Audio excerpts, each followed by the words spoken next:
Հայկական երկրորդ ամենամեծ համայնքն ունեցող Միացյալ Նահանգներում հայկական շահերը ներկայացնելու համար Հայաստանի կառավարությունը լոբիստական ընկերություն է վարձել ամսական $50,000։ Այդ ընկերությունը 2018-ից 20 թվականներին Միացյալ Նահանգներում թուրքական լոբբինգով է զբաղվել։ Թիվս այլ կազմակերպությունները ներկայացրել են նաև թուրքական պետության շահերը։ Տեղեկությունը 301 ֆեյսբուքյան էջն է հրապարակել, սրա վերաբերյալ մեր հարցումը անպատասխան է թողել Հայաստանի վարչապետի մամուլի խոսնակը։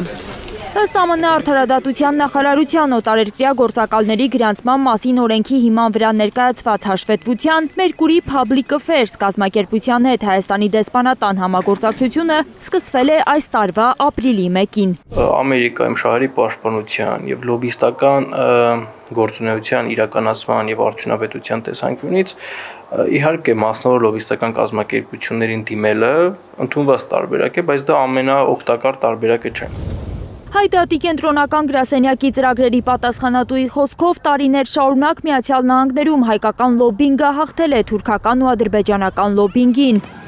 որովհետև Թուրքիայի ու Ադրբեջանի շահերը ներկայացրել են վարձած կազմակերպությունները, ամերիկացիները, իսկ Հայաստանի շահերը Հայդատի հանձնախումբը, հայերը։ Ինչի առավելությունը կայանում է նրանում, որ հենց համայնքը ստանձնելով քաղաքական դերակատարություն իր ընտրված պաշտոնյաների միջոցով իրականացնում է հայրենի պետության շահերի պաշտպանություն։ Սա ավելի արդյունավետ գործիքակազմ է, քան վարձու լոբիստական կազմակերպություններին դիմելը։ Այսինքն, որքան շատ փող, այնքան ուժեղ լոբբինգ։ Սա է վարձու կազմակերպությունների միջոցով շահերի արդյունավետ պաշտպանության հասնելու միակ տարբերակը։ Ղուկասյանը վստահեցնում է, եթե Հայաստանի իշխանությունը պատրաստ է Միացյալ Նահանգներում հայկական լոբբինգի համար $50,000 վճարել ամսական, ապա մյուս պետությունները կարող են մի քանի անգամ ավելին վճարել։ Եթե քաղաքական արդյունքի գեներացումը հնարավոր լիներ վարձու լոբիստական կազմակերպությունների միջոցով, մենք Ամերիկայում այն արդյունքը չէինք ունենա, որ այսօր ունենք։ Հայդատի Ամերիկայի հանձնախմբի դեմ մշտապես պայքարել են տարբեր վարձու լոբիստական կազմակերպություններ, այդ թվում եւ առաջին հերթին թուրքական կողմից վարձված։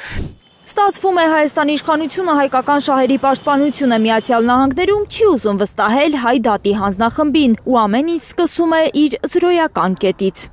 Հայաստանի իշխանությունները փոխարենը փորձեն սերտացնել հարաբերությունները հայ համայնքի հետ եւ փորձեն վերացնել բոլոր այն խոչընդոտները, որոնք այսօր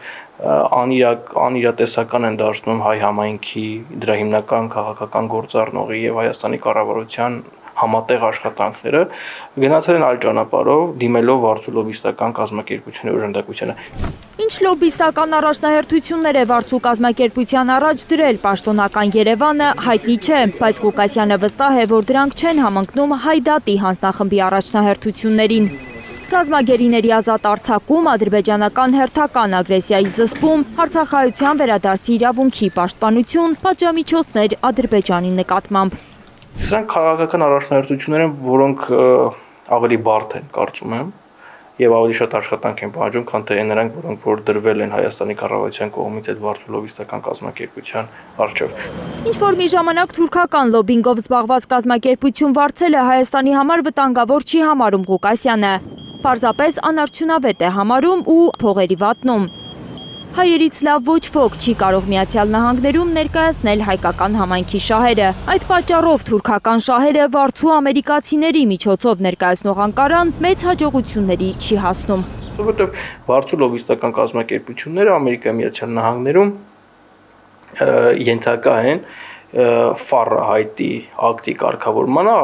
օտարերկրյա գործակալների վերաբերյալ եւ այդ կազմակերպությունների միջոցով երրորդ պետության շահերի ներկայացումը